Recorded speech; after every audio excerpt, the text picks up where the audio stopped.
என் தாயாரு ஆமா ஆக்ரோஷக்காளி ஆமா பேர் கொண்டவா எப்படி அவ கோபப்பட்டு இந்த புவிக்கு வரும்போது ஆமா அவளுடைய பாதம் இந்த புவியில பட்டா இந்த உலகமே அழிஞ்சிடும்னு சொல்லும் போது பார்த்த சிவபெருமான் உடனடியாக ஓடி அந்த கீழே விழுந்தாரு. அவளுடைய திருமேனியான பாதம் சிவனுடைய மேல படணும். அவன் கோபம் தெளினு கீழே இருக்கிற கணவனும் தெரிஞ்சு கூட எங்க அம்மா அவ கட்டி நல்ல அம்மா கணவனைய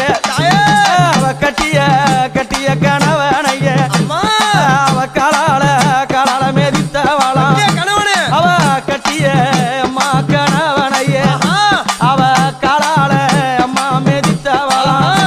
அவ புலித்தோளாட காரியா அவ சில வளர்ந்த புங்காவன